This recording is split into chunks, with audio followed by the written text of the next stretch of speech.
You know, they told me that we're going to do everything possible to make this transition to the new administration very smooth. It's not smooth because they're doing that. They're playing with the courts, as you know. They've been playing with the courts for 4 years, probably got me more votes because I got the highest number of votes ever gotten by a Republican, by far, actually, by a lot. And, we had a great election, so I guess it didn't work. But even to this day, they're playing with the courts. They have their friendly judges that like to try and make everybody happy on the Democrat side. It's called lawfare. It's called weaponization of justice, and it's happened at a level nobody's ever seen before. That's Donald Trump from today, that long press conference that he had. The lawfare that Donald Trump has been under has been quite magnificent. And watching and seeing how he has been able to navigate this, he talked a lot today also about the fact that he's under this gag order and he is in a position right now where he can't even talk about the things that he's been charged with in that Mershon case. But we have sentencing happening here on Friday, and it's an interesting timing, don't you think? President-elect, soon to be president, but quick, let's fit in a sentencing for that wild case in New York. Let's talk to Gregg Jarrett once again, Fox News legal analyst, former defense attorney and law professor. His book also, The Constitution and Other Patriotic Documents, a must get. Gregg Jarrett, welcome back to the show. It's good to have you here. Good to be with you, Annie. When you heard that Judge Mershon was going to go through that sentencing on January 10th, were you surprised by that? No, not at all. It's abundantly clear that Judge Juan Mershon really doesn't care about the law. He cares about damaging Donald Trump in any way he can. And I think this move by him to squeeze in a sentencing just before inauguration is yet another example. He wants to stain Trump with the label convicted felon. But to do that under the law, Trump has to first be sentenced. So, Mershon, not so cleverly and quite obviously, dangled what he thought would be a tempting, tantalizing offer, show up for sentencing either virtually or in person on Friday. And I promise you there will be no incarceration or probation or fine or anything at all. I will give you a complete unconditional discharge. Well, Trump is not going to bite, and he didn't. He shouldn't. He was found guilty by a biased jury of crimes that don't even exist under the law. He was all but framed by a politically driven DA, Alvin Bragg, who then worked in concert with the activist, hostile judge, Juan Mershon, who was actually required to recuse himself under ethical guidelines, but refused to do it. He had a severe disqualifying conflict of interest. The whole thing was a sham trial. This legal theory that Bragg advanced to a gullible and biased jury was convoluted and incoherent. It was utterly absurd. And then the judge compounded all of it with a host of reversible errors. Eventually, I think this case will get overturned. But for now, Trump continues to fight any sentencing. In fact, his lawyers in the last hour were in the appellate court in New York seeking a stay. It's not going to happen by this particular judge, Associate Justice Ellen Gessmer. She's just like Juan Mershon and so many other New York judges. And it was clear from the question she asked that she's not going to grant a stay.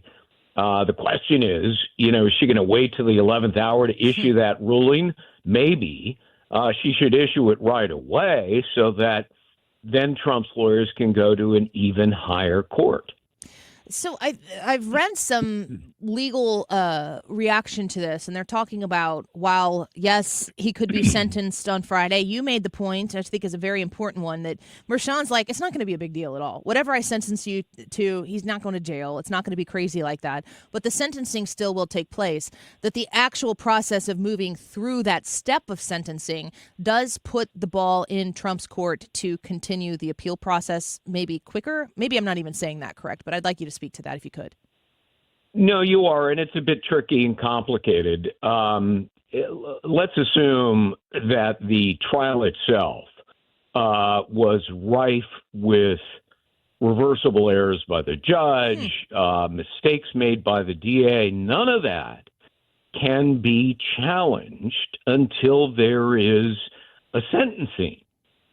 So, in some ways, if Trump is sentenced on Friday and gets this unconditional discharge, in other words, no punishment whatsoever, he benefits because only after that sentencing does the clock begin to run and he is entitled to appeal the case on the merits.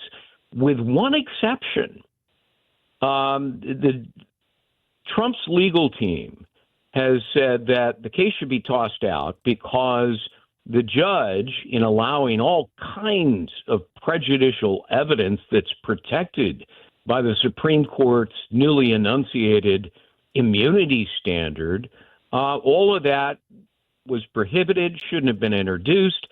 That immunity issue is immediately appealable right now, effective last Friday, when Mershon issued his final rejection of a motion to dismiss on immunity.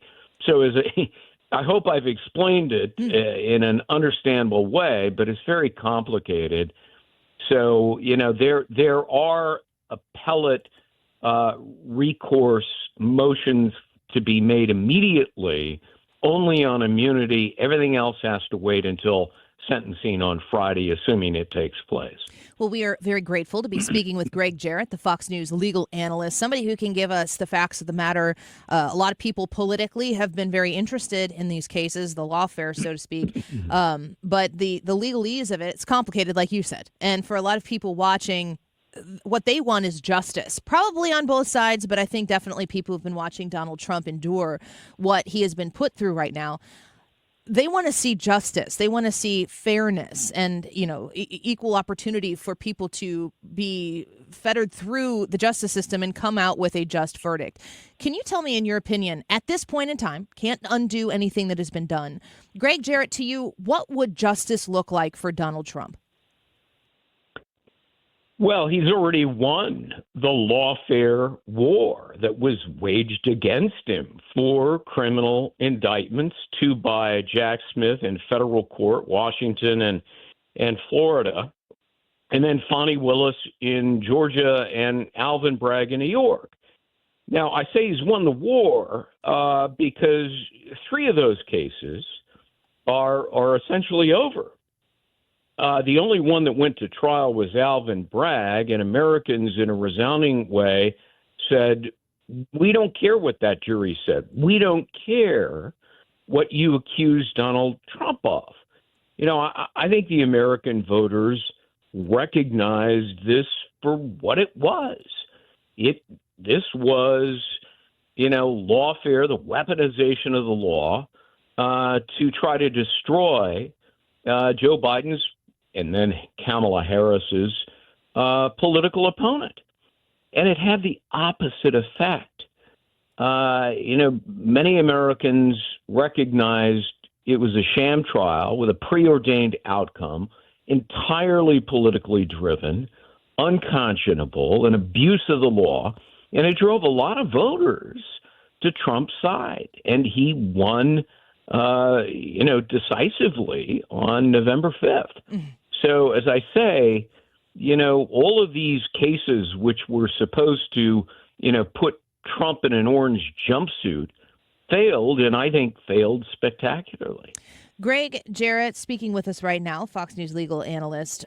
You talked a little bit about the Alvin Bragg, the DA, the everything that was going on in New York, but we've heard stories that allege that maybe there was some collusion that took place across all of these different charges against Donald Trump. Do we have factual evidence that this was orchestrated across cases to try to get Donald Trump?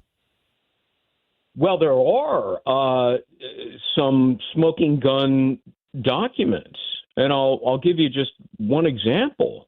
In the Fulton County Fonnie Willis case, her paramour, whom she hired and paid an absurd amount of money, one of his billing statements references 2 visits to the White House and 8 hours each. Nathan Wade.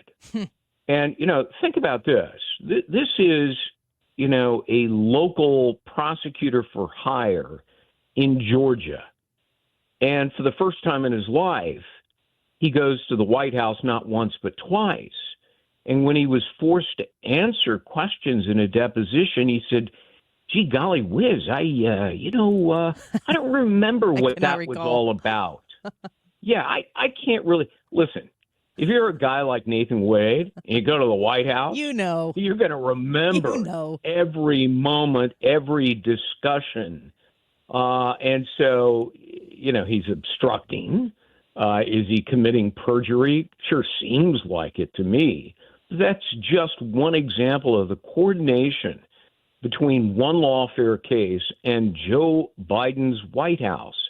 And there are other indications. For example, in the Alvin Bragg case, the chief prosecutor who tried the case, where did he come from?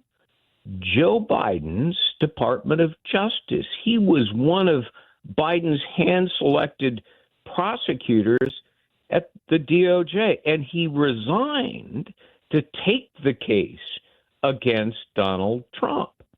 So was that coordination with the DOJ?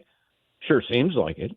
It does. Gregg Jarrett, one last question before we let you go. This was a little bit of news that took place late this morning. A federal judge on Tuesday temporarily blocked special counsel Jack Smith from releasing his report relating to his now suspended investigations into Donald Trump. That's the Fox News report. What are the implications of Jack Smith being withheld from releasing probably a smear job on Donald Trump? What would this report have had in it? And why did Judge Cannon say, nope, you're not going to do that? Well, Judge Cannon said, you're not going to do that because it's unfair. The case was dismissed, and, I'm not going to allow you, at least under my authority, to publish a report containing a lot of unfounded and unproven allegations. Now, as a practical matter, A, nobody gives a damn, and B, most of what may seem incriminating was wrongfully released by Jack Smith in court documents and then leaked to the American public just before the election. So I don't think there would be a lot of surprises in there. But, it's yet another example of how Merrick Garland's corrupt Department of Justice and Jack Smith, the illegally appointed, unconstitutionally appointed special counsel, have, tried to target Trump for political reasons. And it's more of the same thing. Gregg Jarrett, we're so grateful for you. Thank you for lending your legal expertise for our listeners today. There's going to be a lot to talk about continuing throughout 2025, and we always appreciate your time with us. Thanks for being with us today. My pleasure, Annie. Take care. You as well. Bye-bye. Gregg Jarrett, Fox News legal analyst, former defense attorney, and law professor. His book, good grief, get this book. It's like sums everything up together all in one place. The Constitution and Other Patriotic Documents by Gregg Jarrett.